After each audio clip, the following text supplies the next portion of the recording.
Ayo, like we said, we'll start off this morning with a talk on security. And that's because yesterday, troops of Sector 4 Operation Hadinkai, have been carrying out this counter-terrorism attacks across the Northeast Theater, apprehended another foreign terrorist fighter and an alleged illegal immigrant during the security operation in Lassa Dile general area of Askira Uba, local government area of Borno State. Now, this statement has brought to our minds how much has been going on in Borno State. So let's take a look back. In January, 4th of January, ISWAP detonated an IED near Damasak, killing at least 89 soldiers and injuring several others. Still in that January, on the 20th, a military patrol near Damasak was attacked, killing a major general and several soldiers. The 29th to the 30th of January, insurgents attacked Sabongeri in Dambua local government area, killing at least 25 civilians before overrunning a nearby military base where 11 security personnel were killed. So the total fatalities at that was at least 36. The next month, February, coordinated attacks targeting military formations across Borno. The military at the time said the assaults were repelled, but confirmed that casualties among troops without releasing an official death toll.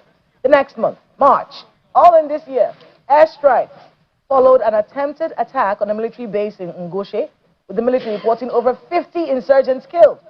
9th of March, ISWAP attacked a military base in Kukawa, killing a commanding officer, 3 soldiers, and a local hunter. Still in March, on the 10th of March to be precise, another military base in Dorumbaga came under attack, but troops had repelled that particular assault.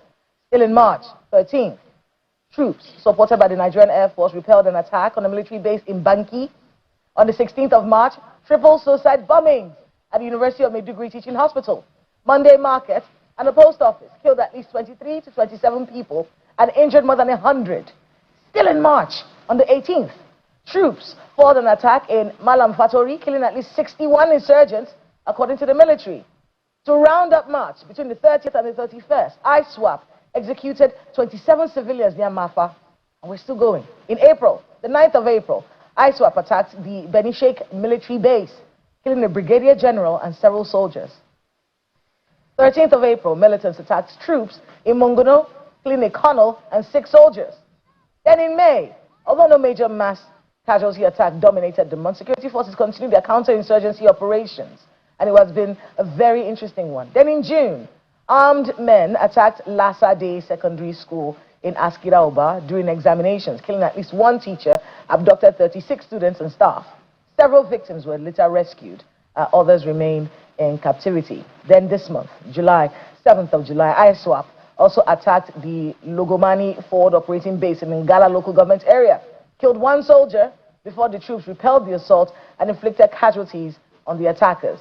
10th of July, troops repelled multiple ISWAP infiltration attempts around Maiduguri, preventing further attacks. And then this particular story from July the 20th, where we are hearing that the Sector 4 operation Hadinkai had, repelled and actually captured this foreign terrorist fighter, apprehended him at this alleged illegal immigrant during the security operation in Lassa Dile general area of Askira Uba. So we need to get an idea of what's really going on in Maiduguri and how the citizens are handling the situation. We have in the studio with us the president of Borno South Youth Alliance, BOSIA, they call themselves, founder and head operation Silhu Dazaman Lafia. His name is Mr. Samaila Ibrahim Kaigama. Thank you so much for being with us on the program. Thank you very much. All right, so talk to us about Borno. What is going on and how are you people surviving? We just try to give people an idea of what Borno is what's happening in Borno from January up until yesterday. Yes. How are you people surviving this situation? And is there some kind of confidence in the work that the military is doing in Borno? Thank you very much for the question.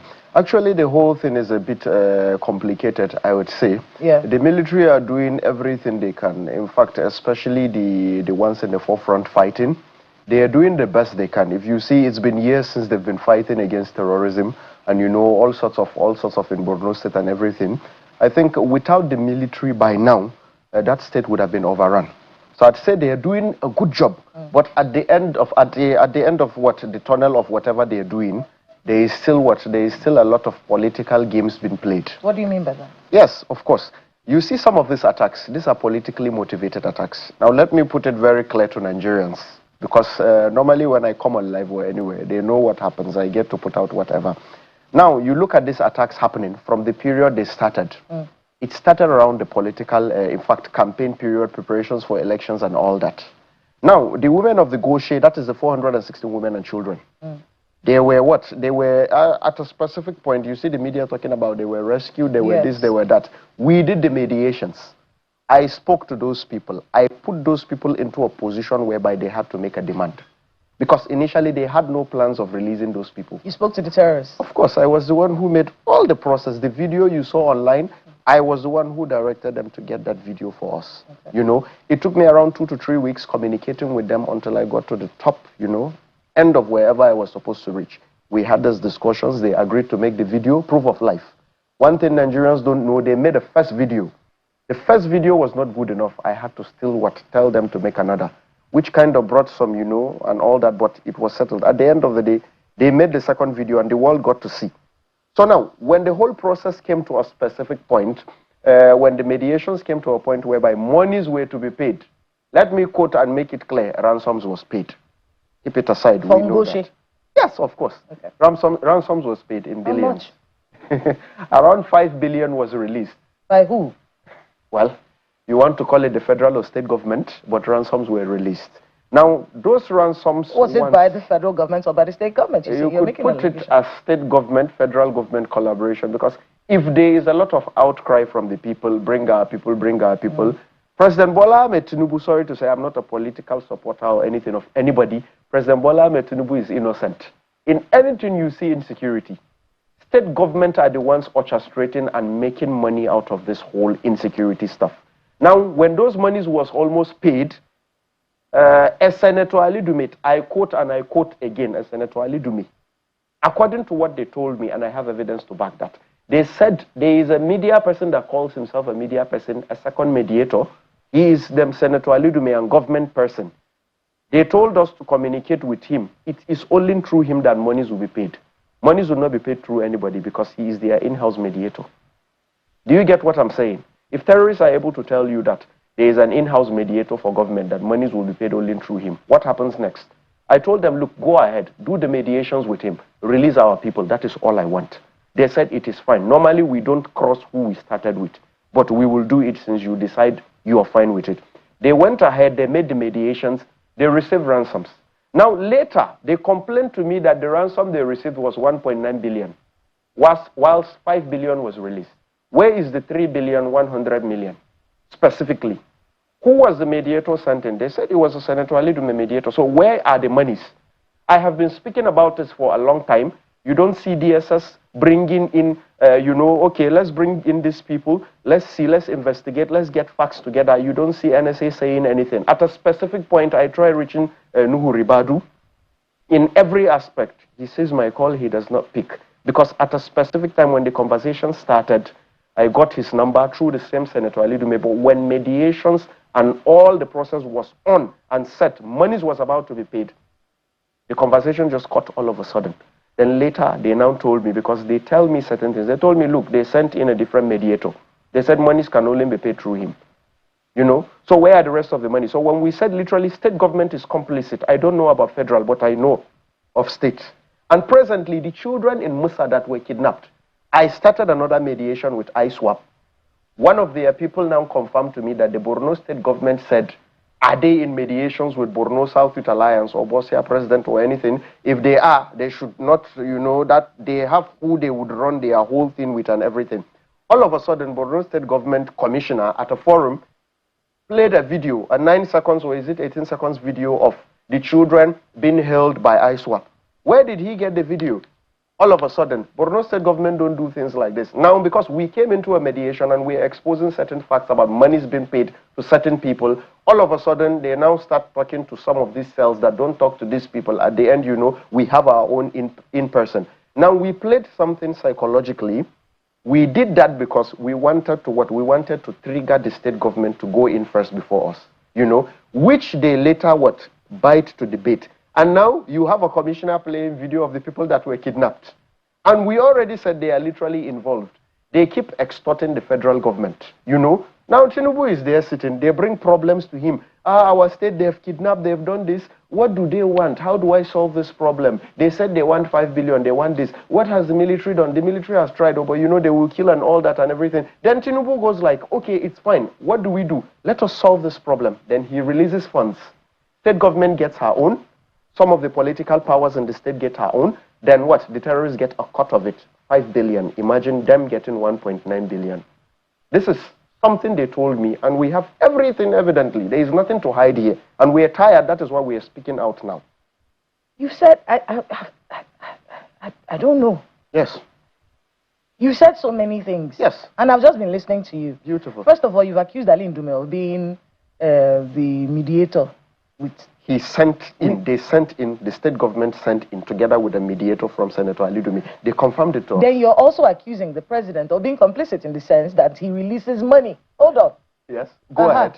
You're accusing the president of being complicit in this because he's releasing money to give terrorists, despite the fact that we are constantly being told that we do not negotiate with terrorists, Yes. we're not paying money. Yes. You're saying the president used to release the money. You do not negotiate with terrorists. How do you think some of these processes are being done? We thought that the military was destroying the bases and rescuing... For the Goshe? Military, there is nothing. We all know, they know, we know, and we all know. You know, we all know there was no rescue. There is evidences to all this. These things, these accusations, can you defend yourself? When I can defend it to anywhere. Anywhere. I have been waiting for them to come up, especially Dume. I have been waiting for him to come up to say, it's a lie, it's not this. Then we have been dropping a lot of evidences. They have been paying a lot of media houses to block whatever we're doing for it not to go out. We've been dropping evidences. People said, in fact, he paid a specific group of old people to come out and say they are debunking, they are doing this. These are his in-house old people. We all know from Borno State. Who are you talking about? Ali Ndume? Yes, of course. He paid Goshe stakeholders something to come and say Borno South Youth Alliance, this and that and this, that they did not do this. They blocked some of the people they literally rescued. They told them, keep quiet. Do not say Borno South Youth Alliance helped or in fact mediated in any way. Do you know what we did next? I released a voice note conversation of myself with one of the terrorists. Yes, one of them, one of the commanders. How do you know these terrorists? It's a complicated process. I have been fighting for my grassroots for a long time. I believe in fighting for the common man. And I've been doing that. In fact, when I reached out to them to begin mediations, they knew me already. They were like, oh, yeah, we know of this, your organization, Bossia, yes? You people have been fighting for your people and all that, you know. So it became very easy. Now, another thing you should know is some of these villagers, they know these people, you know.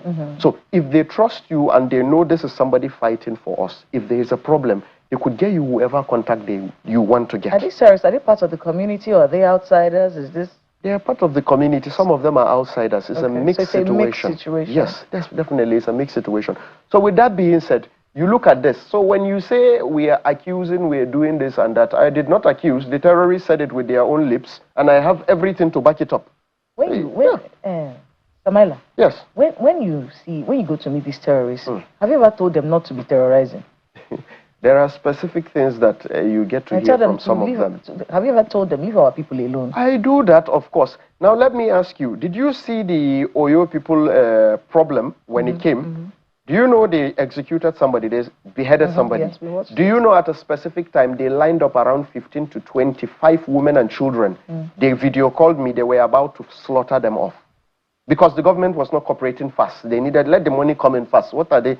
They told me, look, you know something, you are too lenient and your ways are too, and we understand. Allow us to kill 15 to 25 on video. Let us slaughter and keep the heads beside. When we do that, you will see our government, they will start calling you on phone. They will start calling you by themselves. I said, please. Do you support, do you agree with this? I don't agree with anything. I don't like bloodshed. If I wanted or I like bloodshed in any way and I wanted money out of bloodshed, when ransoms was paid, I was asked if I needed something. And I said, no, I don't need that. And if anybody wants to argue with that... Because that's going to be my next question. Are you getting a percentage when these payments are made? When that happened, I was asked, if you want something, so what do we do next? When the whole process was done, they later discovered, in fact, the other mediator cut them off very well and all. When ransoms was paid, we communicated, and they told me, do you need anything? Okay, what should be done now? I told them, look, I don't need money. And I have evidence to back that up. Samala, when we are looking at insecurity as a country, yes, all of us, we're looking at it. We're hoping that one day it will end. Yes. We're hoping that these terrorists, they will leave us alone. Let's have peace. Let the kidnapping stop. Yes. Is that something that you see happening? Yeah, well, in a specific aspect. The reason why I started Operation Sulhu da Zaman Lafiya, that is OSL, we wanted to stand in or be the gap between the local population and those people attacking them. We wanted to boycott their sponsors, you know, and all. We wanted to be those people that can speak light and speak sense into them, whereby if there is an attack, we can ask. And we established that. And these few days, we had some conversations. They agreed that, look, if OSL is going to come in, we will be willing to have some discussions. I asked them clearly, I said, look, can we stop all this? He could not answer me because he is not whoever is in command. A few minutes later, he answered, look, we cannot fully stop whatever is happening because we are doing the work of God. But we can what? We can have some understandings. I said, look, my locality and our people, our zone, our 9 local governments is my problem. If I'm able to broker a deal with the government under OSL, will you people listen? They said, but we're already doing things with you. If it comes through you, we are willing to listen. Because already, now let me expose something to Nigerians. I don't care what goes down. Do you know presently, Boko Haram have not made any attacks since the release of the Goshe women. They have not done one attack. And it's confirmed and it's well confirmed. They all of them, they know. I know, but I'm not part of the system. So I need to speak out for my people because that is what brought me here now. You get? So presently, out of the conversations we had, I told them, look, there is something I'm trying to do, OSL, Operation Sulhu da Zaman Lafiya. You know how I carried out the whole discussions between me and you people with the Goshe women? They said, yes, and we are happy with it. We don't have a problem with you. I said, fine. You know, I went the truth and everything. What you people needed was what I said. Whatever the process finished and whatever monies you people received, I did not collect a penny and I don't want a penny. Whoever you did your negotiations with were the ones who did whatever. They said, yes, we don't have a problem. I said, fine. This Sulhu da Zaman Lafiya, I want us to have something. We will ask you people to probably lay down your arms for 2 months, 3 months. Then from there, we see where it goes. You know, we want our farmers to be able to go to farms and farm. We want our people to be able to go to the bushes and fetch firewood. What did they say? They told me, yes, it's fine, we can work that. But do you know presently we are having that with the government already? Yes, presently, us and the government, through their mediator, we have a 40-day ceasefire program between us. So for now, we are on break. So Boko Haram is in mid-time break right now. Let me put it. Sorry, Nigerians, it is sad, but they are on mid-time break. All right, my colleague, Ayo. Yes. He has a few questions. Go ahead, please. Go ahead, Ayo. Well, thank you, Kayla. It's very interesting to listen to some of the things that you have said. And I'm just wondering, if you have all this information, you have all these relationships, I'm wondering where you think the place of security agencies is in all of this. Because governors have said it over and over again, that these terrorists are not ghosts, they are not spirits, they are human beings. They have said repeatedly that we know these people. And you are confirming it now that these people are known. Now, if you know and have all of this information, when is it all going to come to an end? Because from the information coming up from even the Borno state government, they are saying that insecurity is going to reverse the successes that the state has scored in education. And you're saying now that insecurity is not looking like it is going to end. So wouldn't it be, those who are listening to you now will wonder why you are not giving all of this intelligence information to security agencies so that all of this nonsense can stop once and for all? All right. Thank you very much for your question, I think, Ella. Look, let me just make things very clear. I like going straight to the point. I don't have anything to hide. Reality is here. Now, you said the state government said something about reversing their policies and all that. Who were the ones who negotiated with them? Who received those ransoms and cut out part of those ransoms and all? The security agencies are doing their best, but we have state politicians doing everything possible to make sure they make business out of it. You know, and all. Now, talking about we know some of these people give security agencies, let me make something clear to Nigerians. Senator Ali Dume has been blocking me from talking to everybody, NSA, DSS, early times before there was even a video. I communicated with him. He blocked me from talking to Nuhu Ribadu. He blocked me from communicating with Nigerian army. Do you want me to go to them? I am an independent individual and I run an organization. The government is supposed to come to me if they need anything like that. I started Operation Sulhu da Zaman Lafia. Borno State government and Senator Ali Dume are doing everything possible to block it from coming to To reality. If the federal government wanted to get the truth, they cannot be working through the state government directly. They should, in fact, bring in private individuals that can give them a parallel report. Then they investigate. If not, the business would want to continue. Now, Boko Haram is on 40 days break. If they want to argue, let them argue. Then I will release an evidence to that. They know and I know. There's nothing to hide. So if they're on 40 days break, people will feel like, oh, wow, some people are working, something is happening. But if they are able to mediate and tell them to hold on for 40 days, to hold on for 30 days, then continue, then who do you think should be investigated? The state government. Why do you think Makinde is asking for an external investigation? I asked for an external investigation. I have been shouting. They've been paying the media to block the voice. Why do you think I'm asking that for? Because we want this to end.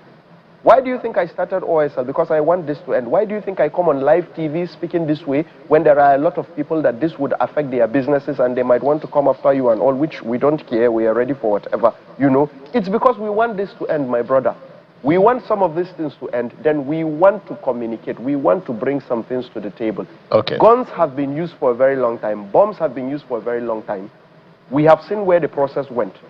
If we have people that can come into the picture in the grassroots level, speak to these people and get things happening. In fact, the release of these people, there was zero casualty. Understand it was because of strict mediations and concentration on the mediation. If I release some of the voice notes of me pleading with them, you would understand that, wow, this was a lot of work being done. So if we have something like what we brought on table, but the state government is blocking it from the federal government, coming into the whole initiative and in fact, putting it in place to end this, who do you think is complicit to all this?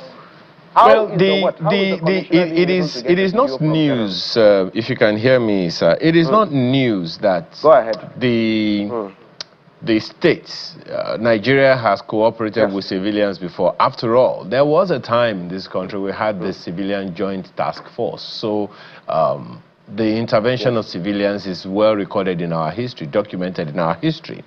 Now, I don't see how anyone really, listening to all the things that you have said and all the things that you've been doing, I don't see how any politician can stop you, because here you are. If anyone was trying to stop you, there is no way they would have been able to stop you. They would have been able to stop you from coming on TV, on channel television in particular. But here you are. So I do not see anyone being able to stop you. Now that you are getting this opportunity, what are your expectations? I hear you say that the federal government should come to you. Yes, that could happen. But how about you also make the overtures? Because, as you said, your objective is for the sufferings of your people to end. If the mountain will not go to Muhammad, let Muhammad go to the mountain. The objective is what you have said. Let the sufferings of the people end. If you know these terrorists, as you have said, it is a patriotic thing for you to, whether you're going to write, whatever it is you're going to do, send some evidence to security agencies, to the military, to the police, to whoever, and say, this information I have, and I think we can put all these people to bed, all this situation to bed once and for all. Yes. Okay, thank you very much. You spoke of civilian JTF presently. Yes, they are doing good. They are civilians. These are civilians with guns. They can go into the bushes and fight each other. They don't look each other eye to eye. You cannot even have a communications between them.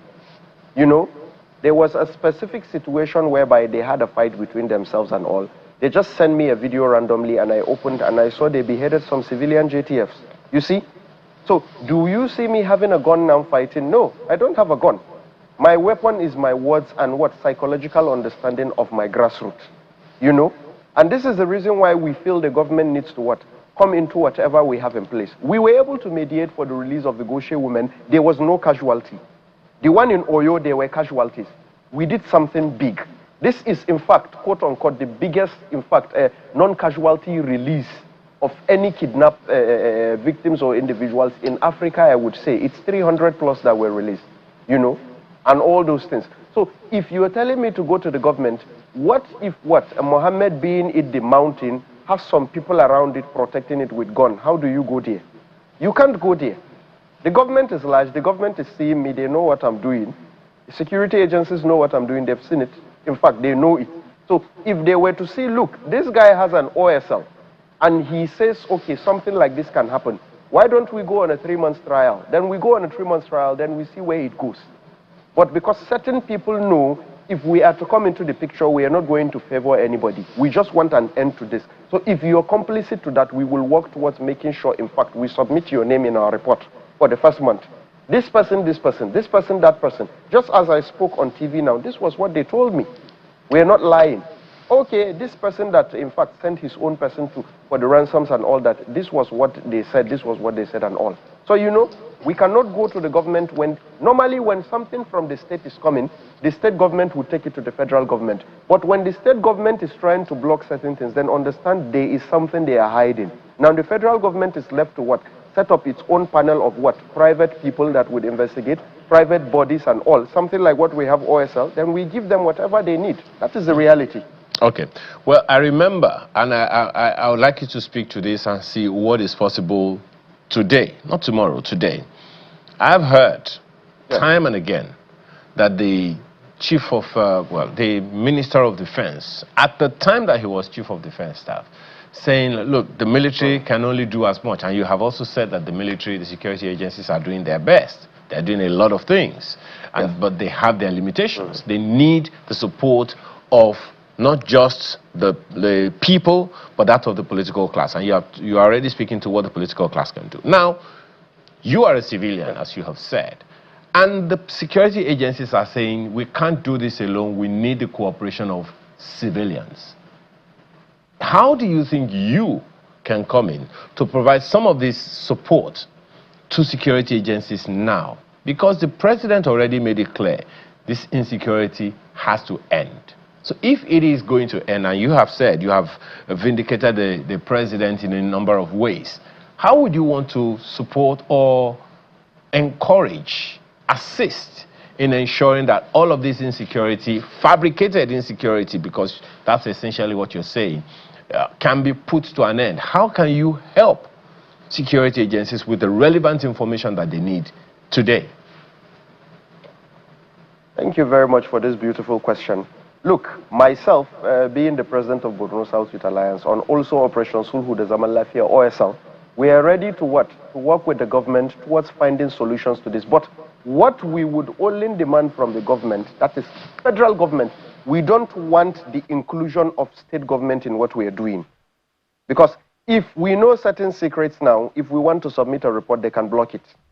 You know? So if the federal government wants to end this, and they need people like us, and they need our help, we want to be independent. We don't want to be affiliated to any political party. We want to stand independently. When our reports are coming in, they are coming in the way they are.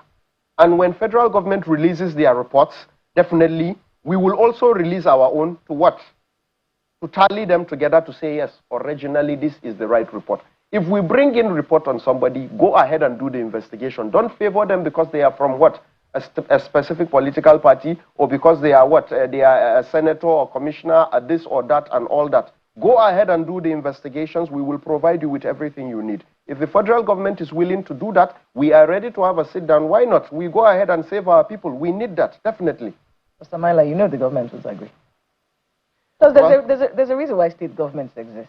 Okay. There's a reason why state governments exist. Okay. So what you're basically saying, you want to destroy the state structure. And you know, if you create a model like that, other people will copy it, you know. We are not trying to destroy the state structure. But that's what... If certain people from the state are involved, and they will not allow us to do our work the right way? You know? Like presently, we have civilian JTF. Civilian JTF presently, I think, the way they maneuver, the masses are complaining that they're being controlled politically. There's a lot of things being controlled politically in certain states that you people do not know, media people don't know, because they block it from coming out. This is the first time you have a Borno state person coming on air, doing certain things, you know, talking about things like this. they don't allow anybody to reach a specific level. They block the person. So I know what I'm talking about. I'm not trying to destroy any structure. The truth needs to be out with full force and all that. Then if I'm to come to present to somebody in the state... Have you had any conversations with the Borno governor? With Professor Zulum? Borno governor never got to me because Senator Ali Dume made sure it did not happen. When I keep saying this, you people should try and see reasons in what I'm saying. Ask my locality, ask Southern Borno where he represents. Ask them about Bosia president. What is he doing? What is the problem between him saying Dume? Now you people will find the truth out. Because I know Senator Dume will probably get to see this.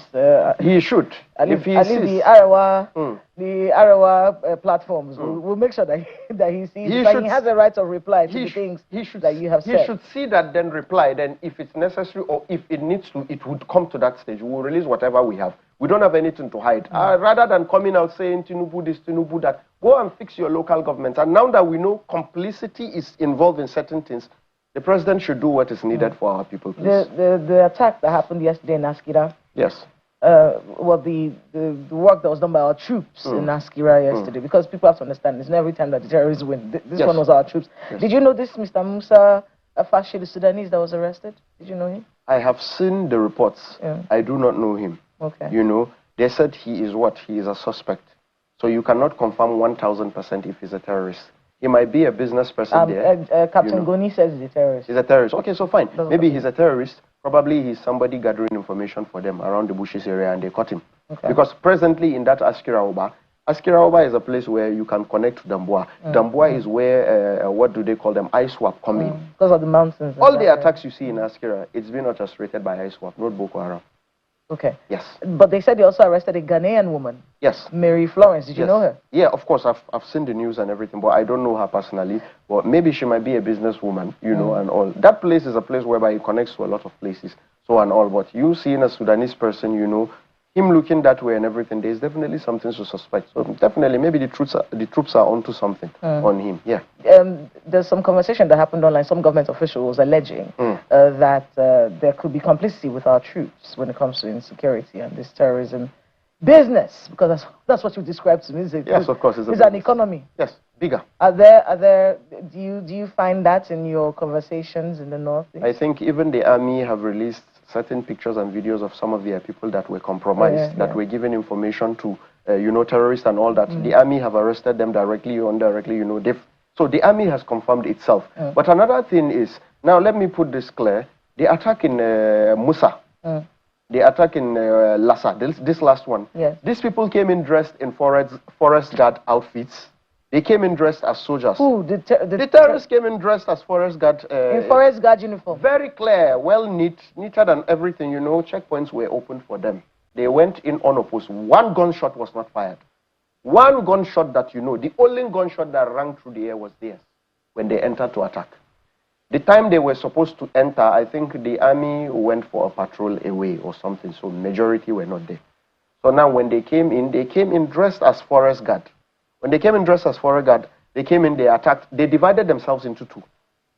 The other went through the market area where there were women and all that. In that process, they shot a man selling thrift outfits, and all that. Then they kidnapped also some women, which I think the women, some of them regained their freedom because some of them were able to escape. Then now the other part went ahead straight to pick the school children. So the whole plan was create diversion, go this side. So if the military will challenge this side, then we, this other side, will make sure we get the mission done.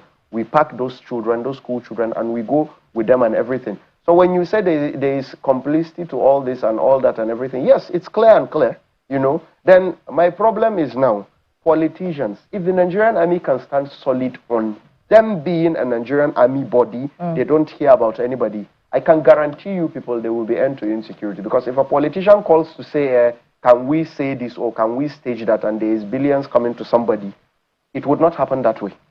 Samaila Ibrahim Kaigama, President, Borno South Youth Alliance, Bosia, and founder and head of operation of Iluhu the Zaman Lafia. Thank you so much for speaking with us. Thank you very much. And please stay safe. Thank you. Definitely.